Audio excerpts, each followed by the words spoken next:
Yo de Fabricio, la verdad que para presentarlo, no sé, podría decir que la clásica, ¿no? Es investigador de CONICET, es licenciado en Ciencias Biológicas, egresado de la UBA, tiene un doctorado y un postdoc de la Facultad de Medicina, es investigador de neurociencias, es docente de la Universidad de Barcelona, es docente de la Universidad de Blanquerna, es director del Departamento de Ciencias de la Vida del ITBA, pero todo eso es bastante aburrido si uno habla de Fabricio. A mí me gusta decir, además de que es mi amigo y es un gran tipo, me gusta decir de que es alguien que ha hecho mucho, mucho por la interdisciplina y por la difusión de la ciencia en la Argentina. Que muchas veces también eso no está reconocido de alguna manera o como se debiera, ¿no? Y más entre nosotros, entre los pares.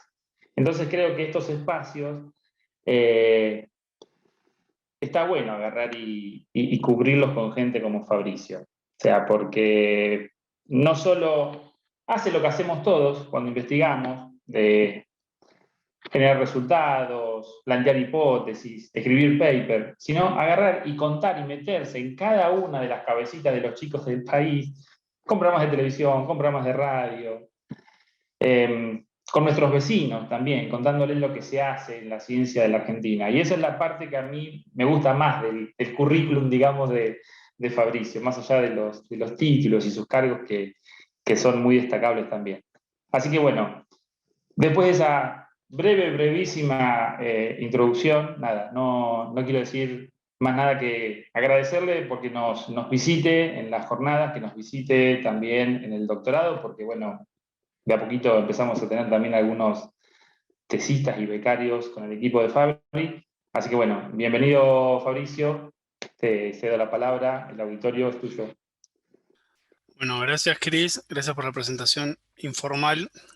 Eh, bueno, a mí me pone muy feliz, primero porque eh, hablar con personas que son de distintas ramas a mí me genera como mucha, o sea, mucho nerviosismo, pero nerviosismo lindo, porque me pone en un lugar incómodo, o sea, me pone en un lugar en el cual no estoy acostumbrado a la jerga, no estoy acostumbrado a qué saben o qué no saben de lo que trabajo, no sé lo que saben, o sea, no sé qué saben ustedes, de qué laburan, entonces en algún punto me genera cierta como ansiedad y deseos por poder cubrir determinados aspectos y iba a hacer la charla como por default, iba a presentar y hacer casi siempre lo que hago, contar mi laburo, pero creo que, o contar algunos resultados, me parece que hablando del interés o lo que podría ser mucho más fructífero, como que pensé en hacer una charla que tenga más de debate o más de conversación o o más diálogo que hacer una bajada de cierto conocimiento que uno genera que es mínimo, ¿sí? Porque, no sé, cualquier persona que hace investigación le pueda fascinar el trabajo, pero en perspectiva aporta muy poquitito, o sea, y lo lindo de la ciencia es ese aporte multitudinario de cosas y de gente que va hacia una misma idea de forma caótica, que se topa con mil millones de dificultades, pero que en algún momento se unen esas líneas y logran determinados descubrimientos. Entonces, digo que me parece que lo único que puedo contar es una experiencia, motivarlos y animarlos a, a ver la ciencia desde quizás un lugar que a mí me gusta mucho, que compartimos mucho con Chris, con Flor, que recién la oí, con gente que intentamos llevar para ese, para ese lugar y debatir en ese sentido cuáles son las dificultades, cuáles son las ventajas, cuáles son los problemas que nos podemos topar, pero en el fondo tratar de motivarnos y encontrar soluciones a problemas complejos. O sea, eh, en los últimos años empecé a trabajar como en gestión educativa y me empecé a dar cuenta, empecé a hacer un análisis que en otro momento de mi carrera no lo había hecho, que es que las profesiones o por lo menos la profesión mía, yo soy biólogo, eh, casi siempre buscan como la especialidad, o sea, cuando por ejemplo nosotros presentamos un paper, un póster en un congreso. Vamos a un congreso, el aspiracional de todos es presentar un congreso de la Sociedad de Neurociencias, que se hace en Estados Unidos, ¿sí? Ese congreso van 35.000 científicos, o sea, van una cantidad enorme de gente. Todos queremos ir ahí. Yo no pude ir, o sea, en los momentos fue gente a llevar mi trabajo, pero yo nunca tuve la plata para poder ir. Pero siempre el aspiracional es poder llegar a esos congresos enormes. Pero en esos congresos te topás con lo diminuto de tu conocimiento, con lo específico. Porque dentro de esas 35.000 personas que están estudiando algunas partes de las funciones cognitivas del cerebro, de cómo funciona, hay médicos, hay biólogos, hay físicos, hay matemáticos, hay psicólogos cognitivos, psicólogos experimentales, hay gente que trabaja en hambre, hay gente que trabaja en patologías, hay gente que... Y dentro de todo eso hay una sección que trabaja en memoria, que es lo que trabajo yo. Pero dentro de la gente que trabaja en memoria, hay gente que trabaja en memoria en canguros, hay gente que trabaja en memoria en humanos, hay gente que trabaja en memoria en ratas, ¿sí? Y ponle que yo me meto en esa carpeta de las ratas. Hay 77 mil millones de memorias distintas y dentro de esas memorias hay procesos cada vez más específicos. Entonces, ok, vos lo presentás en una sesión que está dentro de otra sesión, que está dentro de otra sesión, y lo que te das cuenta es que estudias algo muy específico y que tu núcleo al cual le contás información también es específico, ¿sí? O sea, uno publica para ese grupo de personas que después se cruza y que está perfecto y que así funciona la ciencia, ¿sí? Y está buenísimo llegar a esos lugares porque ahí vas a conocer a los editores de las revistas y a tus colegas y a tus amigos y a tus enemigos y vas a encontrar cosas en común y cosas en las cuales no vas a estar de acuerdo, y es el chiste de la ciencia, ¿sí? El tema es que cuando nos hacemos más específicos, también nos cerramos a ver las cosas desde otro lugar, ¿sí? O sea, porque yo, si sigo por ese camino, casi por defecto que tiene el conocimiento científico, casi siempre voy a seguir en la misma área, con publicaciones relacionadas, con temáticas relacionadas, y si me alejo, quizás pude haber sacado 10 papers, y a CONICET te encanta que vos saques 10 papers, que esos papers sean coherentes, ¿sí? Porque está bueno que siempre estudies más o menos lo mismo, y te aplauden por eso que sucede, pero que te das cuenta que el networking que hiciste fue nulo. ¿Sí? Que siempre trabajaste con tu mismo director, con tu misma directora, que siempre hiciste la misma línea y que seguiste un camino recto. Eso está buenísimo, funciona así, pero a veces es interesante salirse de ese lugar, porque los grandes problemas necesitan visiones completamente distintas. O sea, los grandes problemas que tiene la humanidad necesitan miradas completamente distintas. Y mi limitación, perdón, de leer los comentarios.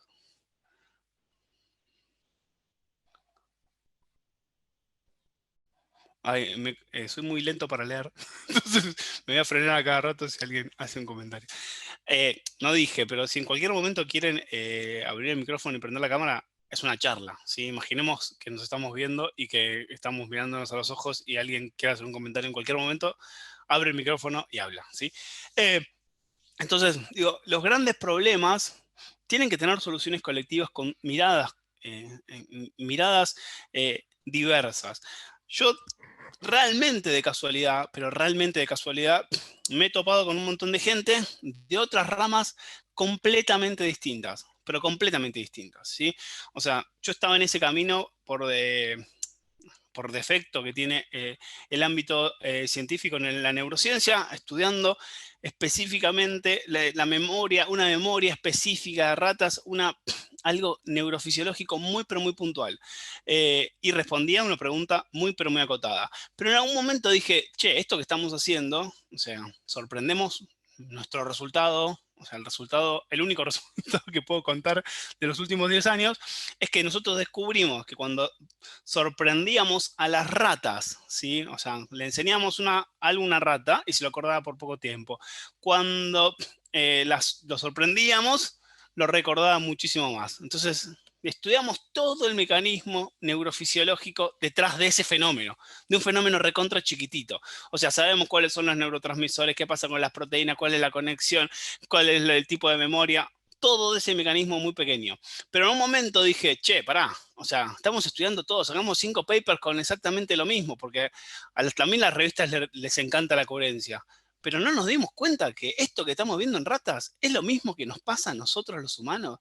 Y lo más loco es que hay gente que veníamos trabajando en este tema hace 10 años y nunca pudimos darnos cuenta que lo mismo que estábamos evaluando en las ratas es lo que le pasa a un ser humano.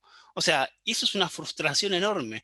O sea, meterse tan específicamente dentro de un problema que no darse cuenta que lo que veíamos en las ratas es exactamente lo que le pasa a un ser humano, que cuando se sorprende se acuerda más. Entonces, en un congreso en Córdoba, en una charlando afuera, me acuerdo el momento exacto, yo estaba presentando ese póster, otro compañero estaba presentando el mismo fenómeno, había una charla plenaria del mismo fenómeno, y nos miramos y dijimos, pero somos boludos, o sea, nos acordamos de determinados eventos iguales que las ratas, o sea, ¿cómo no lo vio nadie esto? O sea, ¿cómo hace 10 años que estábamos trabajando en un tema y no pudimos observar que el fenómeno que vemos en los animales es el mismo fenómeno que nos pasa a nosotros? Y ahí me hice la pregunta que me cambió un poco la vida, porque fue una pregunta por fuera de esa caja, ¿sí? Que es muy simple. ¿Esto que vemos en animales, se ve en seres humanos? O sea, podríamos observar que, por ejemplo, yo me acuerdo de lo que sucedió en la caída de las Torres Gemelas hace 20 años, porque realmente no estaba esperando eso. Eso es exactamente el mismo fenómeno que estamos observando en ratas, ¿sí? O sea, y pensar en otro modelo, en otra especie, en otra cosa, salir de esa búsqueda del laboratorio, realmente me hizo dar cuenta de las enormes limitaciones que yo tenía. Yo sabía hacer western, sabía estar en la mesada, sabía tocar animales, los agarraba, los profundía, hacía un montón de cosas. Pero hablar con otro ser humano y decirle, te voy a hacer un experimento y quiero probar tu memoria, yo no estaba preparado. Y era casi el mismo tema. Entonces, eso me generó una problemática metodológica que me cambió la visión. O sea, cuando la pregunta es un poco más amplia, yo necesito de gente que conoce otras cosas, pero que sin esa gente no puedo hacer un método determinado. Yo quería probar en seres humanos si la sorpresa mejoraba el aprendizaje. ¿Para qué? Para probar eso, ¿qué necesitaba? Necesitaba seres humanos, ¿sí? Necesitaba saber cómo le hablo a los seres humanos, ¿sí? Necesitaba subsidio para hacer eso, porque si trabajo en un laboratorio de ratas, ustedes sabrán que los subsidios son recontra hiper mega específicos, y uno no puede salir de cambiar la plata de un lado a otro. Y por último, necesitaba conocer la metodología, inventar una metodología. Así que lo primero que se me ocurrió, como no tenía ni plata, ni seres humanos, ni sabía hablar con personas en un laboratorio, dije, ¿dónde hay seres humanos más o menos juntos, ¿sí? Que más o menos sean del mismo barrio, que coman más o menos lo mismo y que estén encerrados en un espacio como si fuese una jaula de las ratas? Y lo primero que se me ocurrió fue una escuela, ¿sí? O sea, algo terrible, porque si quiero probar que lo mismo que pasaba en seres humanos, en ratas, pasa en seres humanos, y voy a una escuela y le pregunto a la directora, hola, mira, estoy haciendo un experimento y quiero probar si lo que pasa en las ratas pasa en seres humanos, la directora me va a decir, entonces, ¿vos querés hacer un experimento con mis alumnos y vas a usar a mis alumnos como ratas de laboratorio? Y si le digo la verdad, es que sí, ¿sí? Y eso es lo que pasó, ¿sí? Y me echaban de los colegios, con toda lógica, ¿sí? O sea, porque uno cree que la investigación es otra cosa y que esto es mucho más lindo, mucho más mágico, pero en el fondo hacemos experimentos. Nosotros aprendimos en esos momentos a reemplazar la palabra experimento por actividad, y eso nos cambió la vida, porque íbamos a los colegios y le decíamos, queremos hacer una actividad científica para observar un fenómeno que tiene que ver con el aprendizaje. Y los colegios decían, ¿eso me va a servir? Y en el fondo, si descubrimos cómo funciona, probablemente te sirva. Entonces ahí empezamos a interactuar con directores, con maestros, con padres, con chicos, con un montón de personas que no imaginábamos. Y eso también me cambió la cabeza. O sea, ponerme en un lugar de total incomodidad, decir que era el último, o sea, que la prioridad en el colegio para que yo haga esa investigación era mínima, ¿sí? O sea, a veces hacía 80 kilómetros en el auto con un póster para hacer un experimento y me decían, Fabricio, está todo bien, te pido mil disculpas, pero están ensayando el 9 de julio y es importantísimo. Y veía chicos zapateando y yo le decía, o sea, por favor, necesito mandar el paper, necesito mandar la respuesta, por favor, de los 5 minutos. Y entender que la prioridad en ese contexto era nula, ¿sí? O sea, en ese momento me quería matar. Pero por otro lado era genial, porque era otra orden de prioridad, otras cosas. O sea, y ahí aprendí que también el rol de la ciencia en los contextos educativos es completamente desconocido. O sea, realmente ni las maestras, ni los chicos, ni los padres, ni las madres, ni el sistema educativo conocían qué hacía un científico, conocía qué hacía una científica, sabía lo que era, no tenían ni idea, ¿sí? Y gracias a esa ignorancia pudimos hacer un montón de actividades. Entonces, a partir de esos descubrimientos, sacamos trabajos, pero también observamos que el sistema educativo estaba deseoso de ese conocimiento. O sea, que había una oportunidad ahí. Porque cuando nos íbamos de las escuelas, nos íbamos cargados de información, porque lo que aportaban los docentes era casi el experimento entero. Porque yo en las ratas podía medir todo y tenía todo controlado, pero yo hacía un montón de años que no había entrado a un aula. Entonces no tenía idea de cómo funcionaba una escuela. Tenía el recuerdo de mi primaria, que era completamente distinto al recuerdo, a la realidad. Entonces ahí necesitaba que la maestra me cuente, ¿y a esta edad aprenden tal cosa? ¿Y cómo es la lógica? Y ahí empezaron a surgir muchísimas preguntas que hoy me las sigo haciendo, pero también empezaron a surgir hipótesis. Las maestras hicieron la metodología, o sea, me enseñaron cuáles eran los cuentos que le leía y a partir de los cuentos hicimos preguntas y empezamos a hacer un test de memoria gracias a maestras de primaria, ¿sí? Entonces el colegio se empezó a meter en la investigación, estaba más interesado, quería saber lo que le daba y al final de los años contábamos esos resultados, que esos resultados eran en conjunto, porque era la escuela la que hacía la investigación. Y gracias a ese compromiso que tenía la escuela, los directivos y los alumnos, fue que los docentes empezaron a hacer fuerza por decir, che, pero como vos, hay otra gente que debe investigar cosas en la escuela. Y ahí empecé a descubrir que existía una tal Melina Furman, que es recontra famosa, existía Pedro Bekenstein, que es un investigador hiper reconocido, que existían un montón de líneas de investigación en educación, pero que a veces esas líneas de investigación no llegaban a la escuela. ¿Qué hacíamos nosotros por defecto? Tener un objetivo, buscar la metodología perfecta, ir, sacar ese conocimiento, ir a publicar el paper, ¿sí? Y no nos importaba si ese conocimiento se aplicaba, era útil, si estaba buenísimo o no. Un error enorme, ¿sí? Un error enorme que le vendíamos a la sociedad, porque necesitamos todo de la sociedad, pero cuando le tenemos que devolver, le devolvemos un paper, ¿sí? Un paper en inglés específico que solamente sirve para contarlo en un congreso específico donde 10 personas te van a entender, ¿sí? Hay un libro espectacular que se llama El último teorema de Fermat. Lo tengo por acá. Voy a decir este libro. No sé si en algún momento tienen ganas de leer un libro en Navidad. Se llama El último teorema de Fermat. Es alucinante y cuenta una anécdota que es genial, ¿sí? No se les voy a spoilear el libro, o si conocen la historia no se las voy a spoilear.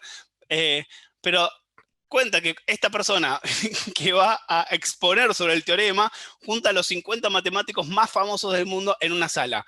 Después de 4 horas, los que entendían lo que estaba diciendo eran 4. El resto decía que sí, pero no tenían la menor idea de lo que estaba diciendo. Por lo cual, lo que tenemos que hacer con el conocimiento científico es darnos vuelta y explicarle. O sea, yo sentía vergüenza de no poder explicarle a los docentes que habían puesto los alumnos, que habían puesto la escuela, que habían puesto el método y que habían logrado un resultado.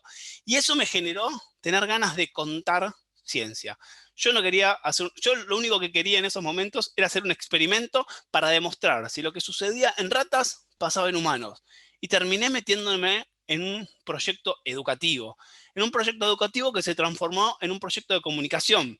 Y gracias a ese proyecto de comunicación, me abrieron 77.000 millones de puertas, porque había un montón de gente que estaba en la misma que yo, pero que yo no la conocía, porque yo solamente estaba enfocado en publicar esos papers que le interesan a 10 personas, ¿sí? Y en realidad, a la vuelta de la esquina, en la misma área, en el mismo aprendizaje, era alucinante pensar que estábamos trabajando en casi lo mismo y no nos veíamos.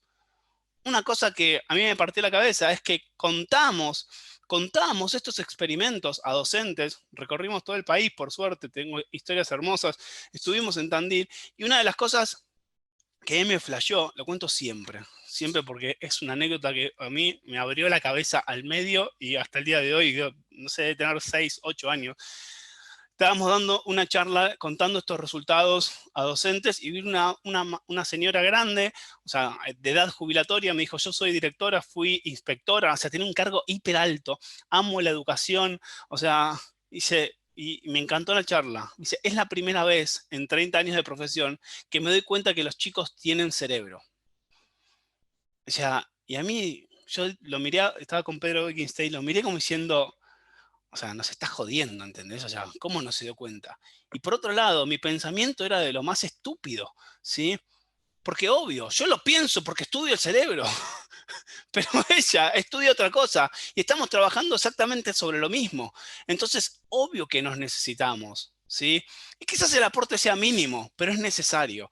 Ella para entender cómo funciona ese cerebro de esos chicos y yo para tratar de hacerme preguntas que en este momento no me hice, porque no estoy en la escuela, ¿sí? Y así es como, haciéndonos preguntas en seres humanos, ¿sí? Se me ocurrió, o se nos ocurrió, en ciencia hay que hablar en plural porque a uno no se le ocurre nada, sino que agarra una idea de otro y le cambia dos boludeces. Gracias a una investigación de Pedro Wittgenstein, donde había observado algo en ratas, dije la misma pregunta. ¿Pero esto pasa en seres humanos? Y esa pregunta era hiper complicada, porque no podía ir a un colegio, porque o sea, porque la metodología era dificilísima. Y la única manera que yo tenía de responderlo era tratar de hacer todo un paradigma, un test que no existía en humanos. Y lo hice con fotocopias, y le medía la memoria, y no me daba. Y estuve 2 años intentando tratar de probar si eso que veía en ratas lo veía en seres humanos. Me frustré enormemente, hasta de casualidad, a Pedro lo invitan, a Mariano Sigman, que es otro investigador argentino muy reconocido, lo invitan a dar una charla en Tandil, ¿sí? Mariano Sigman dice que no puede ir, le dice a Pedro Wittgenstein, que era muy amigo, Pedro le dice que no puede ir, y Pedro me dice, che, lo invitaron a Mariano, no puede, yo no puedo. ¿Querés ir a dar una charla en Tandil? Yo dije, sí.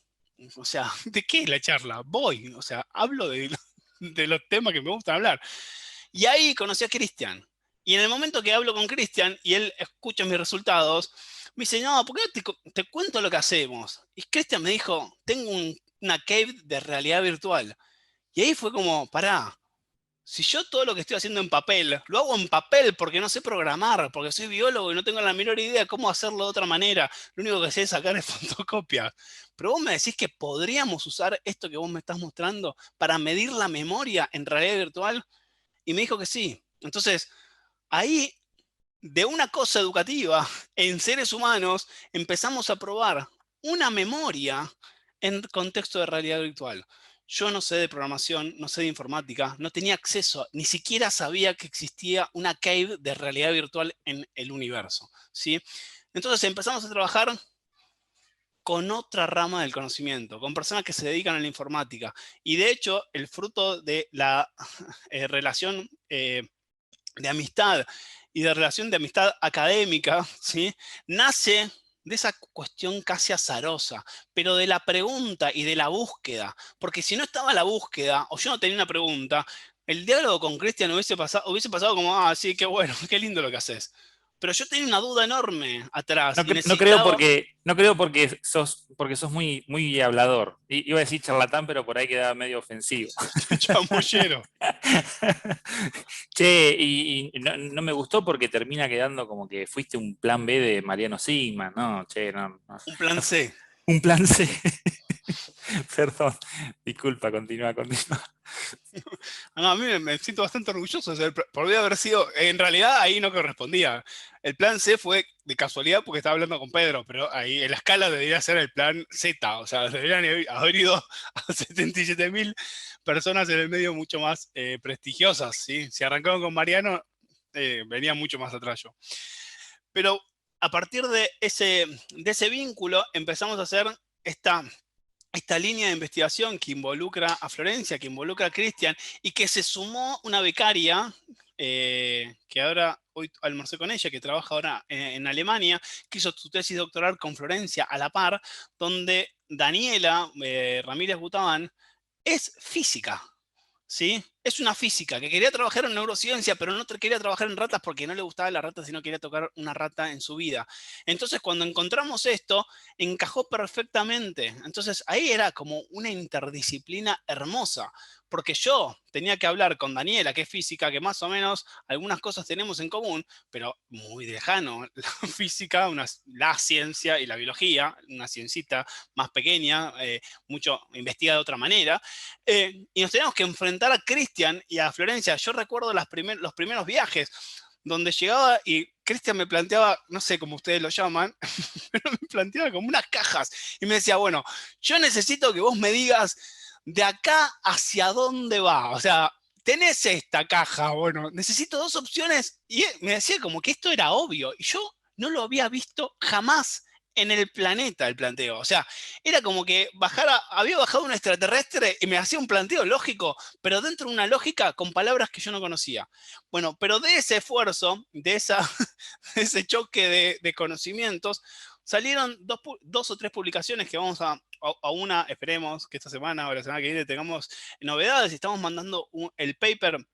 El otro paper que no fue enviado el lunes mandamos, Chris, así que te aviso, hoy hablé con Dani por eso, lo vamos a mandar a PNAS, tiene un resultado alucinante, ¿sí? Alucinante sobre,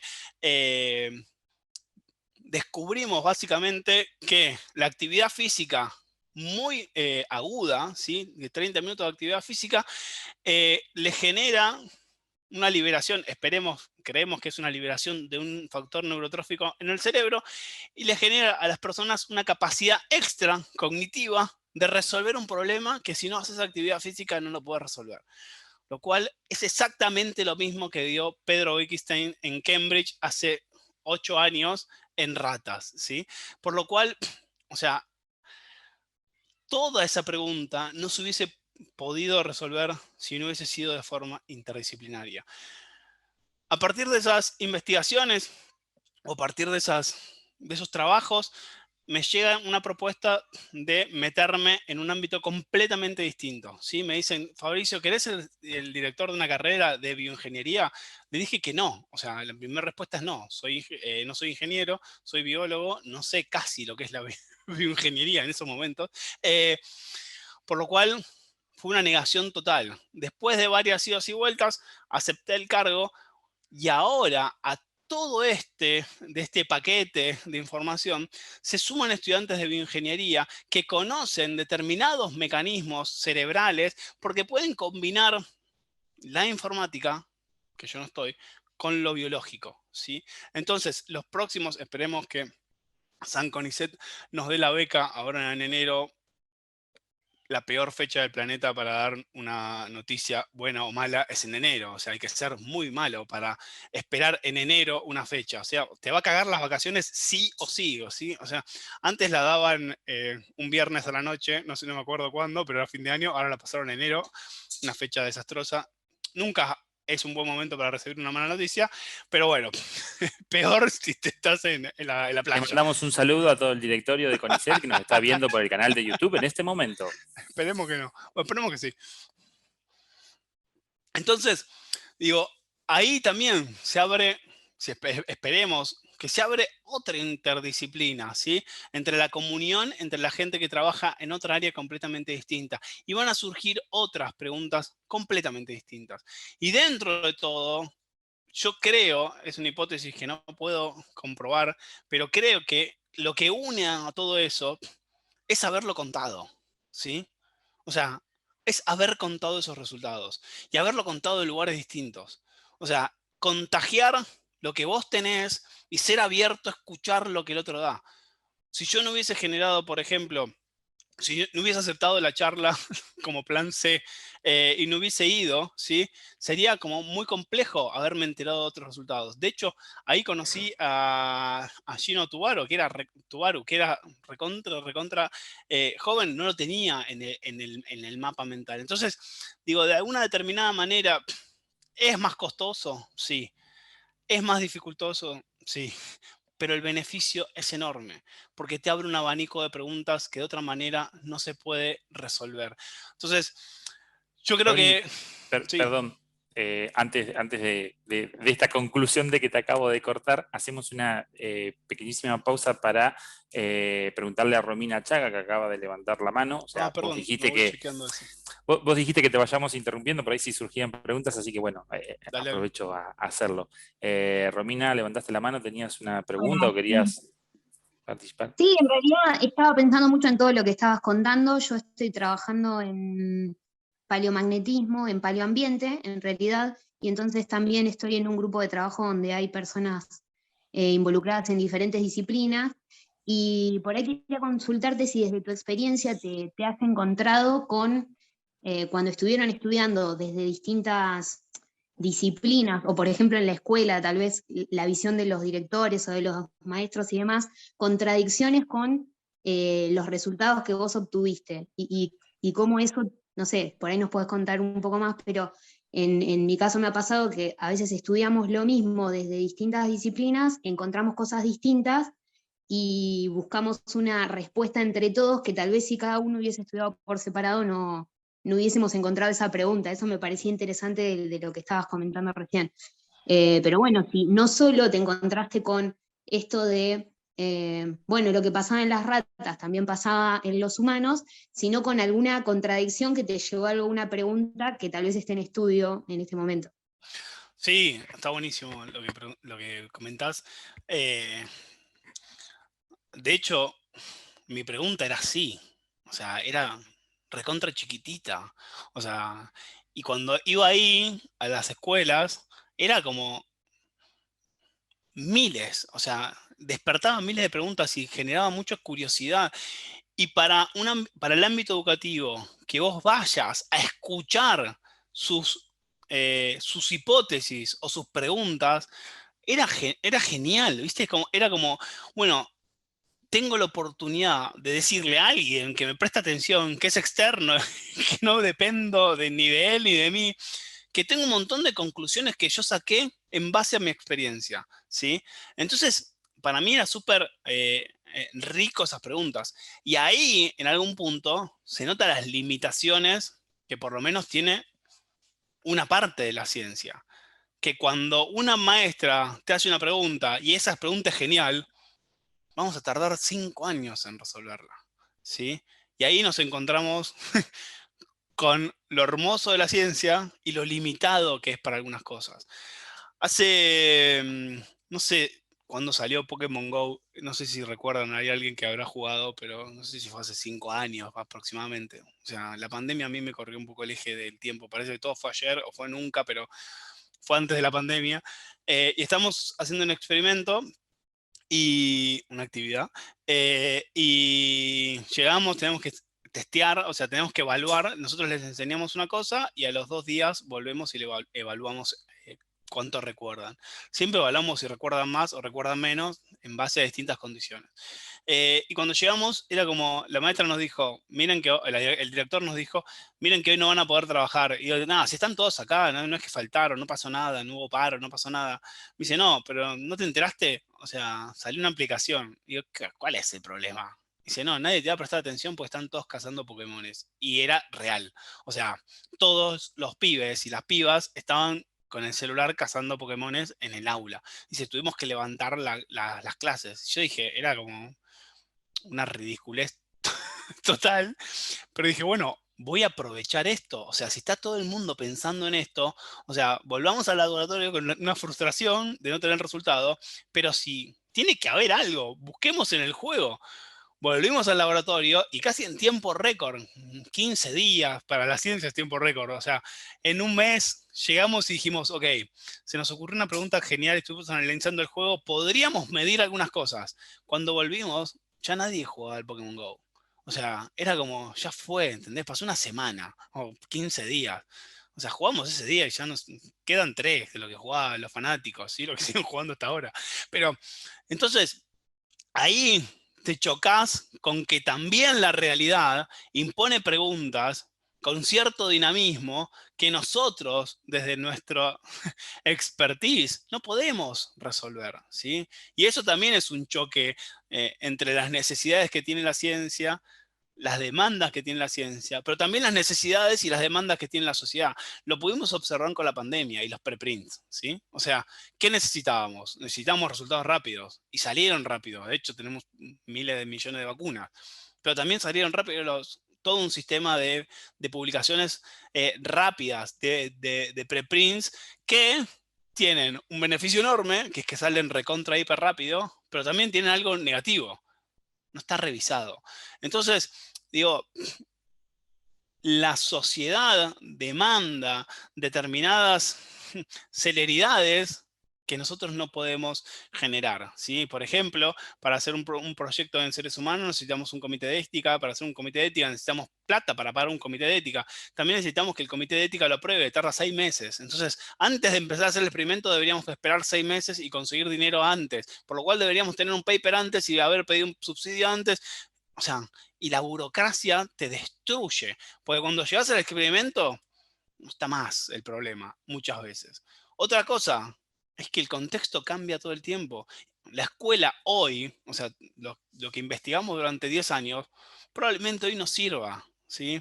Porque está la pandemia, porque existe otra normalidad, o porque los pibes y las pibas son completamente distintos y aprenden de distinta manera. Por lo cual está bueno también ser humilde y decir, ok, yo aporté una visión chiquitita a un problema chiquitito, pero que todo esto es temporal, ¿sí? Que va a servir en este contexto. Yo voy a intentar seguir investigando para que esa temporalidad se extienda un poco más.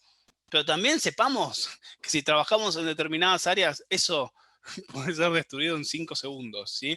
Y es lo lindo que tiene la ciencia.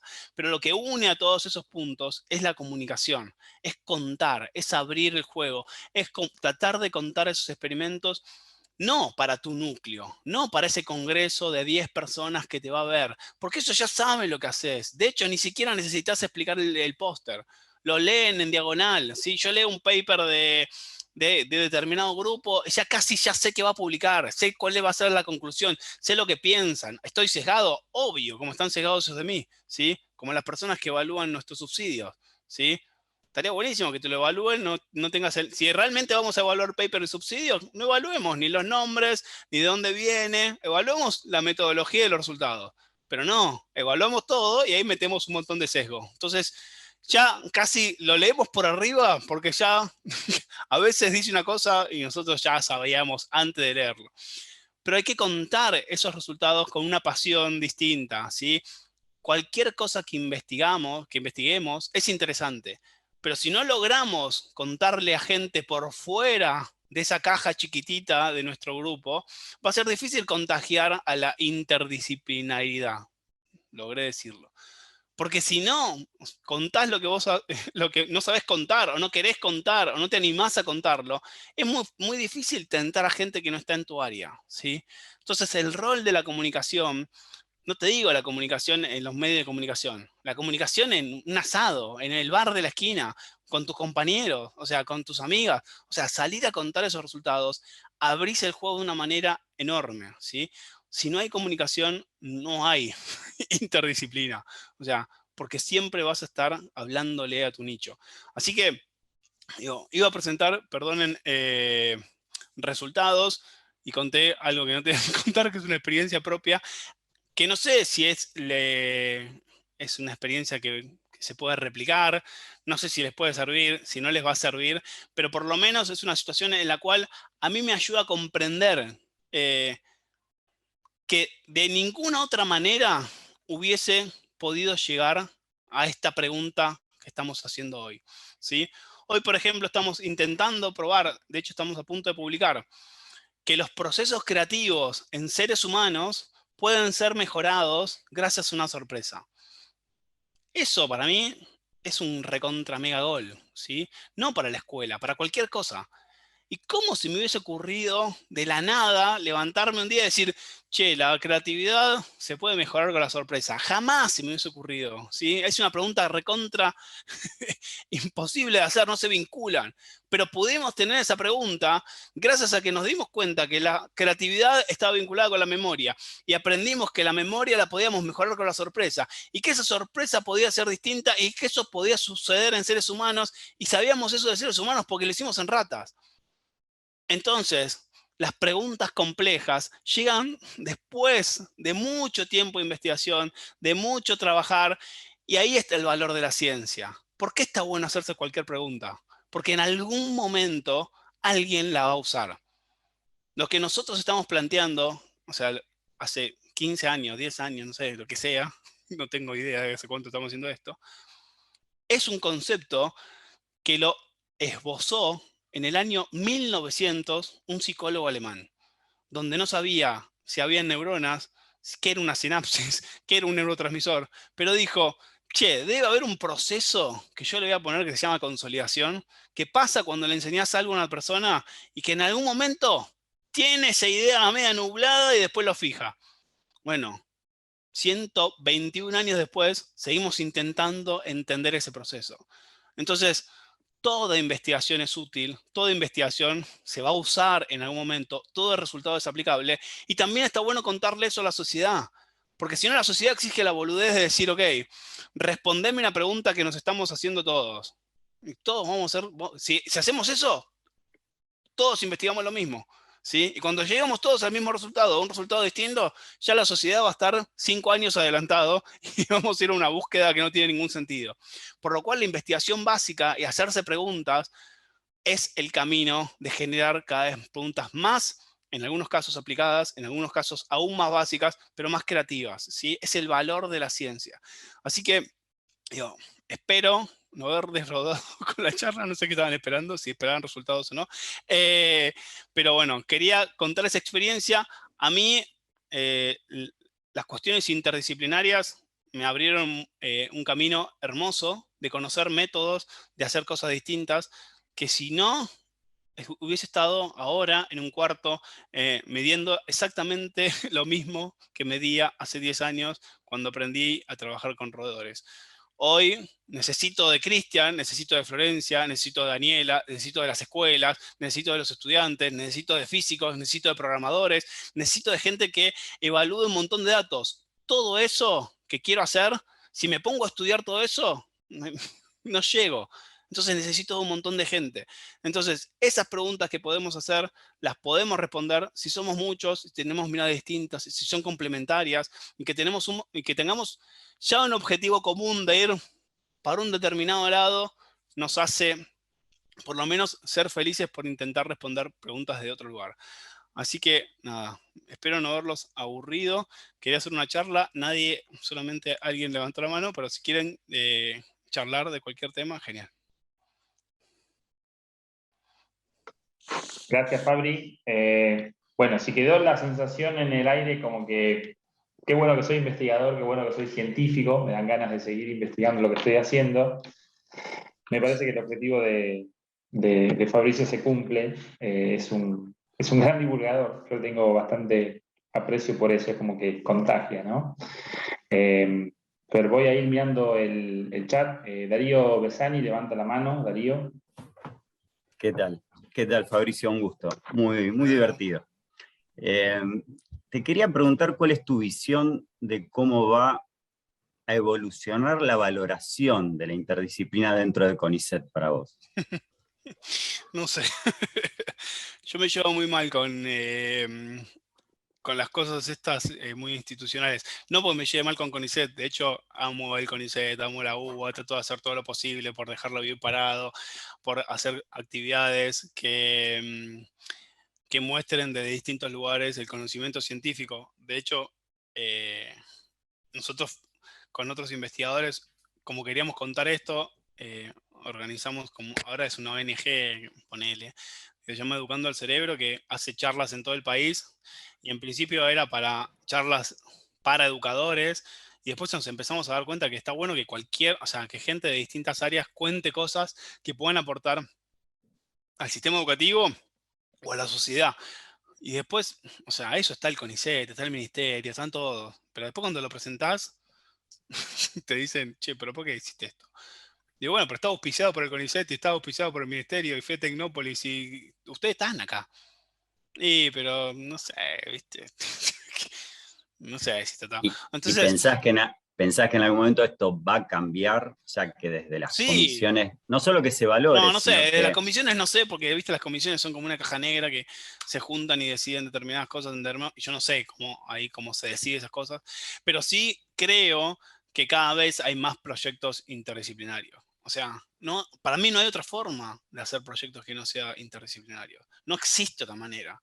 Porque, digo, a medida que la humanidad evolucionó, ¿sí? Las preguntas se hicieron más complejas. O sea, hace 500 años te preguntabas una cosa y no se lo había preguntado a nadie en tu coyuntura. O sea, se lo había preguntado a alguien en otra cultura y te ibas a enterar dentro de 500 años. Ya estabas muerto. Entonces, con la cantidad de conexiones que nosotros tenemos y con la información tan rápida que circula, las preguntas se hacen cada vez más dificultosas, o sea, más complicadas de resolver. Hoy, no sé, cualquier laboratorio, no sé en Argentina, pero cualquier laboratorio en cualquier parte del mundo, no tiene a todos biólogos, o todos médicos, o todos físicos. O sea, es lo mismo. Y de hecho, lo interesante de eso también es la información que le damos a los estudiantes, ¿sí? O sea, estudia lo que quieras, porque después el tema lo encargas desde cualquier lugar. ¿Entendés? O sea, es muy injusto decirle a un pibe de 17 años, ok, tenés que decidir ahora lo que querés ser. Y no solamente lo que querés ser, lo que vas a estudiar del resto de tu vida. A los 5 años el mundo cambia y vos vas a seguir estudiando, quiero ser traumatólogo de no sé qué, o sea, entonces lo interesante es estudiar lo que sea, porque después la pregunta la vas a poder resolver desde cualquier lugar. Entonces, digo, creo que no hay otro camino, o sea, no es que es un camino novedoso, ¿sí? Es el único que hay, porque las preguntas cada vez son más complejas, o sea, cada vez necesitan de otro conocimiento. O sea, no sé, por ejemplo, hicimos una encuesta, te voy a poner en una situación horrible que vivimos. Hicimos una encuesta para medir la ansiedad y la depresión autorreportada de los estudiantes en la pandemia, ¿sí? Decimos, es una boludez, medamos esto, ¿sí? Entonces alguien saltó y dijo, che, ¿por qué no le medimos el sueño? Dale, metelo en la encuesta. Saltó otro y dijo, pero ¿por qué no le preguntamos si están vacunados o no? Bueno, metámosla. Otro preguntó, ¿por qué no le preguntamos si toma, metámosla? Y otro preguntó, ¿por qué no le preguntamos a qué hora se acuesta? Metámoslo. Y de golpe en una encuesta de 45 minutos que le preguntábamos 77 mil millones de cosas distintas. Hoy tenemos un N de 15.000 personas con datos de distintos momentos del año que pasaron distintas cosas y procesar esos datos para nosotros es imposible. O sea, no tenemos la capacidad, o sea, necesitaríamos, no sé, que venga alguien y nos diga, che, pará, pero ¿por qué hiciste esto? ¿Entendés? Entonces, la metodología, o sea, la realidad o la curiosidad te va a llevar a necesitar un montón de gente completamente distinta, porque si no, la pregunta que vos te vas a hacer es muy limitada. Así que digo, yo creo que vamos hacia ese lugar, cada vez los institutos o los laboratorios van a fomentar esta interdisciplina y que se da normalmente, pero se tiene que hacer de forma un poco más formal. Fabricio, te comparto una pregunta que pusieron hace un ratito. Andrea Caselli preguntó, ¿cuánto es que sentís que los educadores aplicaron los hallazgos de ustedes? ¿Cuándo lo sentí? Perdón, no lo leí. No, cuánto, en qué sentís que los educadores aplicaron tus hallazgos? Hermosa pregunta. Poco y mal, ¿sí? Y ahí están las limitaciones del conocimiento científico. El otro día me invitaron a dar estoy intentando cubrir una bicicleta fija que tenía miedo de que aparezca como un perchero, porque me compré una bicicleta fija en pandemia pensando que iba a ser todos los días, iba a entrenar y no hice nada, y cada vez que la veo tengo una remera colgada, entonces me muevo para tapar la bicicleta, pero ahora que sé que no tiene ninguna remera me relajo. Me invitaron a dar una charla en algo que organiza el Ministerio de Educación de la Ciudad de Buenos Aires, y es muy loco pensar que uno llega hasta el límite de su expertise. O sea, yo puedo contar de la mejor manera que me imagino un paper, pero de ahí a que ese paper lo tome un educador y lo implemente, es una utopía. Y ahí está también la interdisciplina. Y ahí también está el contagio. Yo necesito contagiar a los maestros o a los pedagogos para que le crean a esa idea y que puedan facilitar esa incorporación de ese conocimiento. Porque si no, soy bastante utópico en pensar que yo doy una charla y el lunes van los docentes y dicen, ok, como dijo Fabricio, vamos a hacer la novedad. O sea, entonces digo, en esa interdisciplinariedad también está convencer que vos haces algo que está bueno. Y se necesitan que todas las partes del conocimiento o de la ejecución de eso se pueda hacer. Nosotros hicimos de las miles de maneras. Hicimos videos, hicimos charlas, hicimos talleres.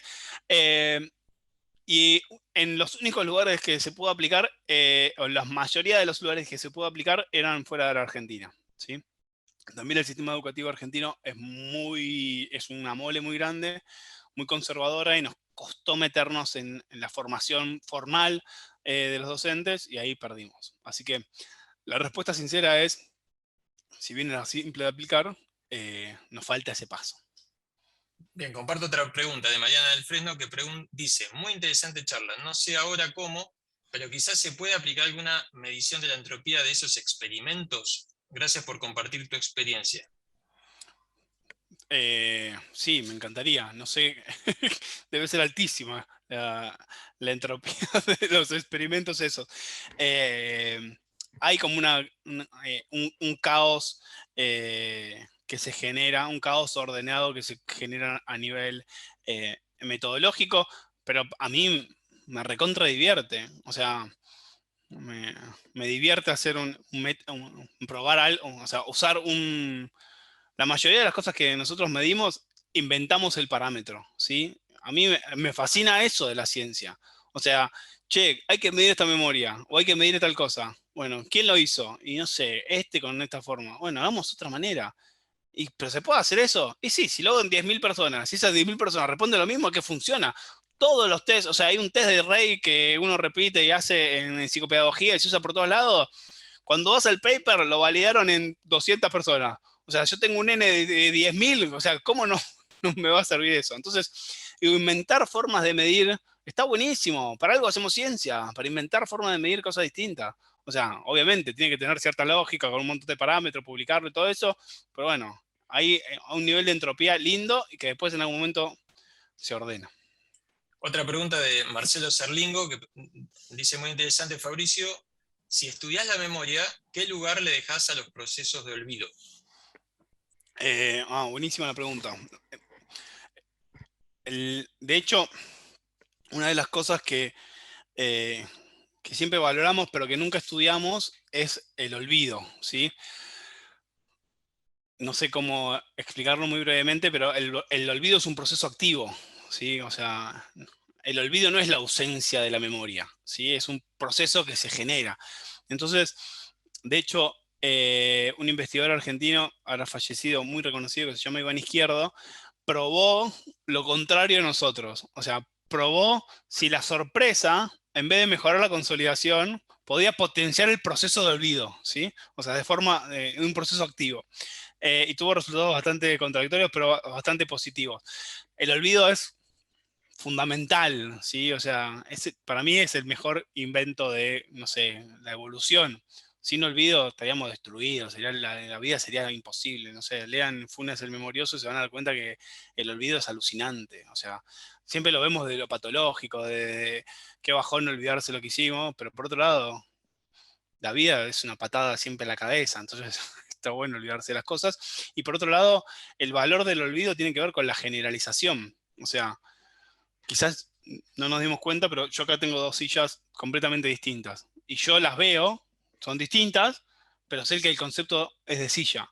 Entonces, para darme cuenta cuál es un concepto, tuve que generalizar y tuve que olvidarme las diferencias que tienen esas cosas. Por eso las personas que tienen determinadas patologías, que no pueden hacer esa selección, se encajan en que un concepto es distinto a otro y dos sillas son dos conceptos distintos. Por lo cual, el olvido no solamente es necesario para sobrevivir, sino también para aprender, ¿sí? O sea, para olvidar los detalles y generar patrones para conceptualizar cosas.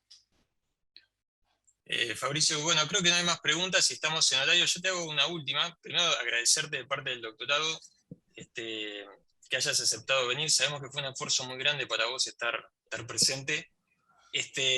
Y lo que te quería preguntar, vos estabas recién comentando varias cosas, ¿no? Y cómo no se te había ocurrido que lo de las ratas podía pasar en humanos. Y dijiste algo que me hizo saltar una idea. Yo soy scout hace muchos años, y el movimiento scout tiene un sistema educativo que está bastante estructurado, y un elemento es aprender jugando. Es como que en el scoutismo sabemos que si se juega y hay emociones divertidas, se aprende.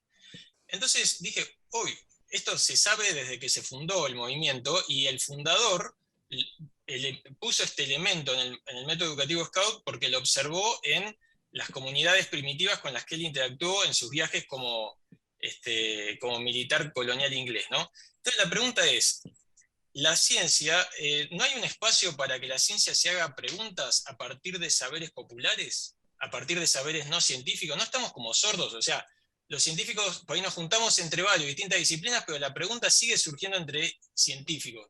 Si hay patrones que observaron culturas a lo largo de observaciones no mediadas por un marco científico, y esas observaciones son contundentes, ¿no hay ahí una oportunidad para aprender mucho, aunque los marcos teóricos aún no expliquen nada acerca de esos saberes? ¿Qué opinas? Sí, absoluto. O sea, viste que nos metemos en un... Por un lado, yo soy recontra cientificista.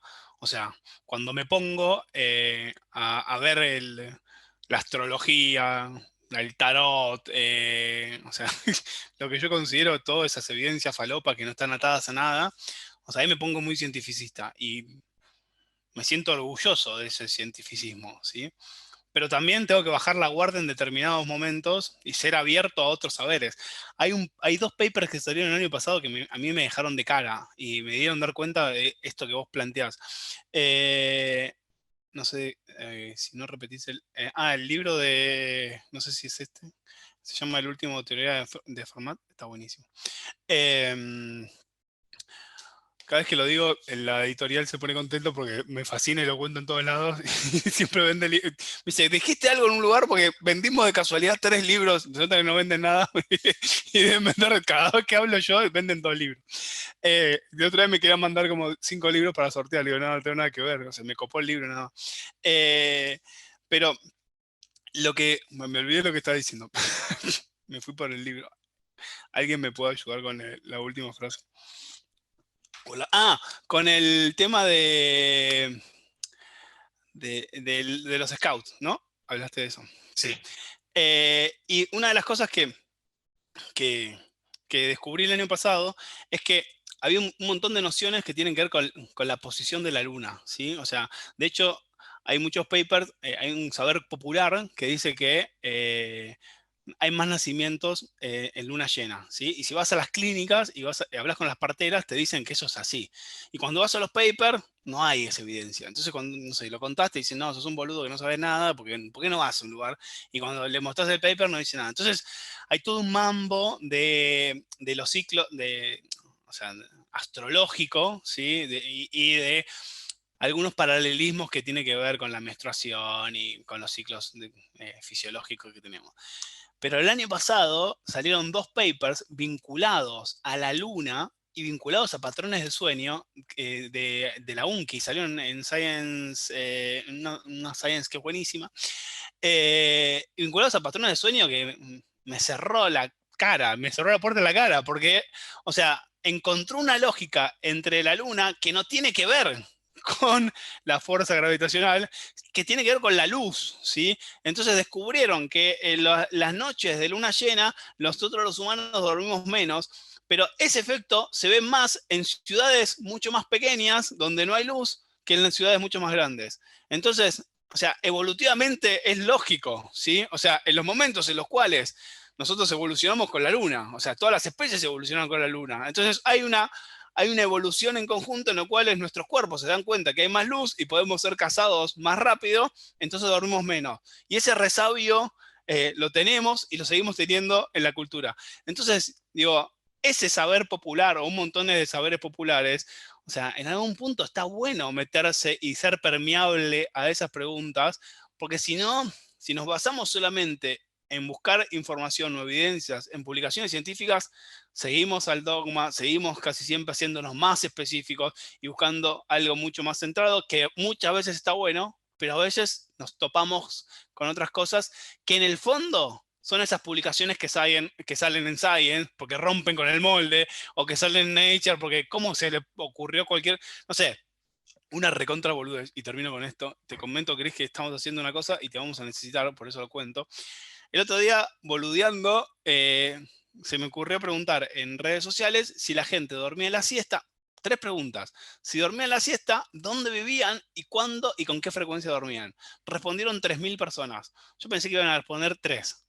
Tenemos todo el país mapeado con gente que cuenta lo que duerme la siesta. O sea, y Ana, esos datos es genial.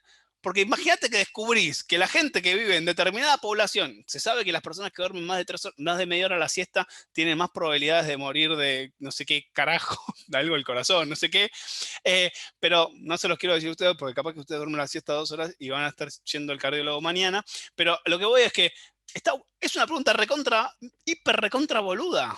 Pero imagínate si descubrís de casualidad que tiene que ver con la población y que con la densidad de población o con la luna llena o cómo está.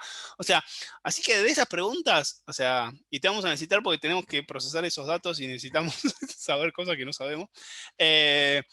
No sé, hay que abrirse a esas preguntas. Y yo estoy más motivado en saber si hay alguna correlación entre la cantidad de habitantes o algún patrón y la siesta, que ahora conocer cómo le va a otra cosa.